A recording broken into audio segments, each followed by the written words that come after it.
진씨 집안의 추악한 모습들이 다 밝혀지면서 사건의 전말이 드러났는데요. 진안이 너무 똑똑해서라며 죽이려는 진침, 가까스로 목숨은 구하게 되었지만 이미 사당에 들어간 채아는 노부인과 진침의 임신한 부인을 죽여대를 끊으려 하는데요.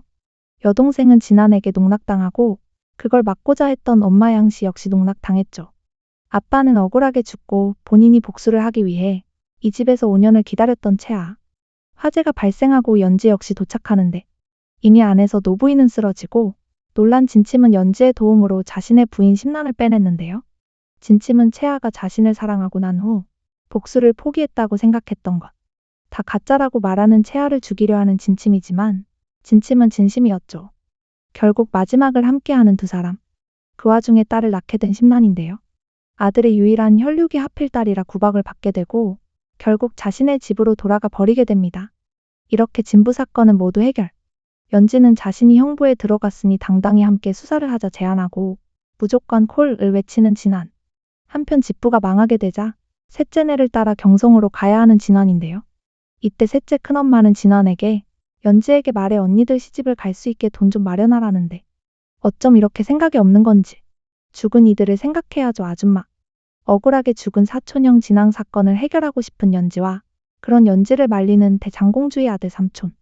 최근에 자신의 아버지를 죽이려는 사람들과 그들과 관련이 있을 수 있다 생각하는데 진안에게 함께 진앙 사건을 해결하자 제안하고 진안 역시 아빠와 관련된 사건이라서 수락을 하게 됩니다. 길을 가다 물에 빠진 소년을 구한 진안. 그때 우연히 야광곡에서 같이 공부하던 선배 손모경을 만나게 되는데요. 남장을 했던 심한을 비밀로 지켜주던 선배였죠. 은근 질투나게 만들어버리는 선배의 등장. 한편 형주의 망한 진부는 경성의 첫째네로 가기로 결정을 하고 딸 진상이 태자비로 거론이 되고 있는 중인데 첫째네 장손 진염이 마중을 나오게 됩니다. 진염과 마주하게 된 진안 역시 경성으로 가기로 결정되죠. 진부의 삼랑 진안에게 납치된 소녀들을 제공받던 곳은 여전히 조사 중인 연지. 한편 진안이 경성으로 간다고 하자 마음이 안 놓이는 대장공주. 이때 연지는 이 집에 양녀로 들이라며 제안하고 모두가 좋아하는 상황. 물론 한 명만 빼고. 물론 진부에서도 진안이 대장공주의 양손녀로 들어가는 것을 대찬성 중. 그렇게 양녀가 된 진안.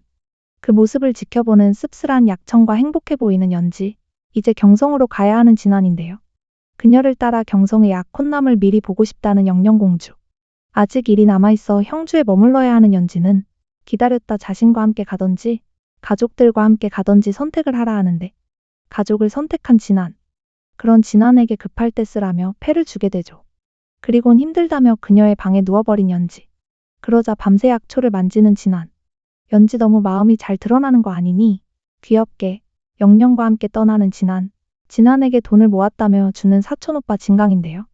비록 장자는 아니지만 이미 장자인 진침이 죽었으니 셋째네는 오빠가 버텨야 한다고 조언해주는 진안입니다. 겨울에 떠나는 경성은 많이 험난하고 잠시 들린 곳에서는 귀신이 나타난다며 난리가 났는데 마구 죽어가는 사람들. 진안네를 들여서 다시 사람들이 죽어나간다며 농기구를 들고 사람들이 나타나는데 이때 이곳 의원이라며 과거 야광곡의 유명한 선배 손호월 등장. 진안에게 100초원에서 머물라 제안하고 분명 없는 귀신인데 조사가 어려운 상황. 진안은 연지가 오기만 기다리고 있을 뿐입니다. 연지는 사건을 해결하고 밤새 달려가고 그 시각 이상한 사람을 발견한 진안. 그냥 병자라며 이 집 사람들은 그 앞을 막아서는데요. 수상하다 수상해. 한편 의술로 대동단결한 사람들. 손호월은 자신의 부인이 아프다며 보여주는데 그날 저녁 손호월이 본인의 부인병을 고치지 못한다는 얘기를 듣게 됩니다. 다음 날 송청년은 도둑으로 몰리게 되는데 하지만 약초를 밟고 간 것일 뿐 가지고 가지 않았다는 송청년. 그리고 백초원에서 발견된 칼에 베어진 상태로 죽어있는 작은 동물들까지. 진짜 이상한 동네네요. 한편 진신의 삼랑의 딸 진상은 여기에 기거하는 백공자에게 한눈에 반해버리는데요. 딱 봐도 수상한데 왜 그냥 태자비나 되지 왜. 손호월은 사람들에게 간식을 챙겨주고 맛있게 먹는데 다음날 시체로 발견된 송청년. 작은 동물들처럼 복부에 치명상을 입고 죽어 있었던 것. 겨울에 진안을 찾기 위해 몇 날 며칠 달리던 연지는 눈앞에 백초원이 보이자 그대로 쓰러지는데요. 그 곁에 같이 잠이 들어버린 백풍. 두 사람은 결국 동상이 걸려버리고 진안은 열심히 연지를 치료해주죠. 밤새 간호한 진안과 드디어 깨어난 연지. 드디어 다시 만났는데요. 물론 자신이 속옷 차림이라는 사실 때문에 당황.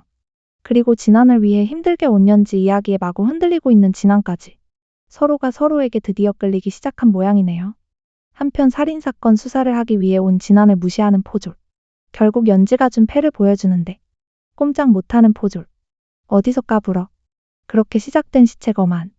피해자의 신발이 눈이 왔음에도 깨끗하다며 사건을 조사해 나가는데요. 그때 또 다른 피해자 발생. 진상을 인질로 잡고 손오월이 자신의 딸을 죽였다는 사람이 등장한 것인데요. 이때 나타난 백공자. 그 인질범을 죽여버립니다. 진안은 동물 사체들의 봉합 상태가 수상함을 느끼게 되고 수상한 백공자는 진상을 꼬시기 시작. 함께 도망가자는 메시지를 보냈는데요. 좋다고 따라가려는 진상. 이름 같은 집만 골라 하는 건 왜이죠?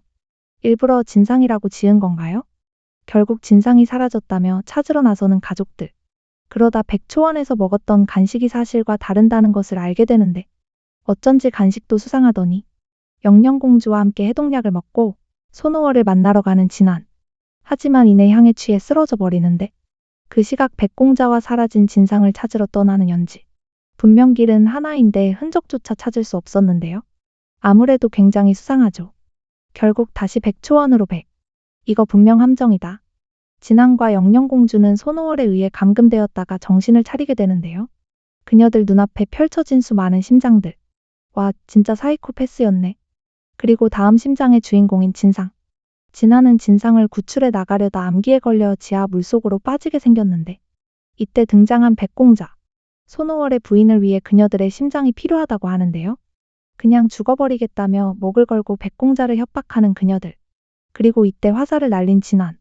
결국 백공자는 물리쳤지만 여전히 부인이 죽었음을 인정하지 못하는 손오월. 결국 자신의 부인과 함께 지하에 만든 장치에 빠져 죽음을 맞이합니다.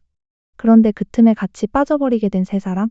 진안은 위험하니 영영공주에게 자신의 손을 놓으라 말하고 놓지 않으려 했지만 결국 손을 놓쳐버린 공주. 그때 벽을 뚫고 진안을 구하러 등장한 연지. 물에 빠진 그녀를 구해줍니다. 그리고 고백 타임.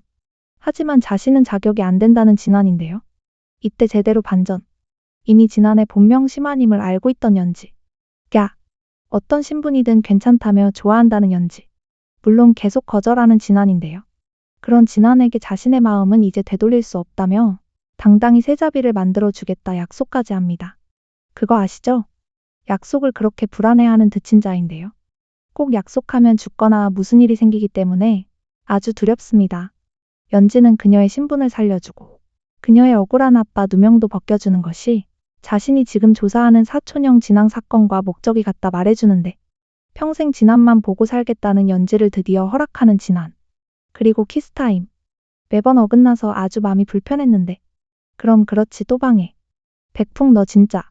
한편 백초원 사건이 해결되었으니 이제 경성으로 가야 하지만 유주의 유황 60세 생신년에 가야 한다는 진념인데요.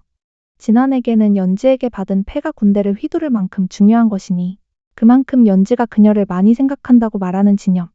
너 근데 연지 이용하고 싶은 거지? 그리고 진상에게는 처진 자라는 협박까지 해주죠. 그렇게 유주에 도착. 연지를 맞이하는 의왕 세자 연리. 연지를 참 좋아하는데요. 하지만 여자도 너무 좋아해. 진념은 동생들을 데리고 방가로 가게 되고 연지는 연리의 환영을 격렬하게 받는 중. 연지는 이곳에 온 이유가 진념도 조사하고 소금 밀매도 조사하기 위해 온 것인데요. 특히 새로운 대리사 소경 이모군도 지켜보기 위해서죠. 이모군은 사촌형 진앙이 살아있을 때 진안의 아빠 부하로 5급 하위관리였는데요. 하지만 그 사건 이후 엄청난 승진을 했던 것. 수상할 수밖에 없죠.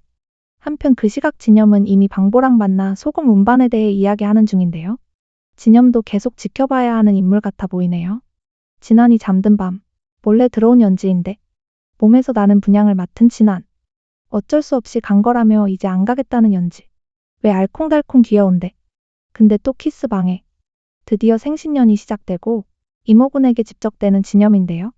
진안은 멀리서 아빠의 원수격인 이모군과 눈이 마주치게 되고 드디어 아빠 사건에 좀 더 가까워진 것일까요?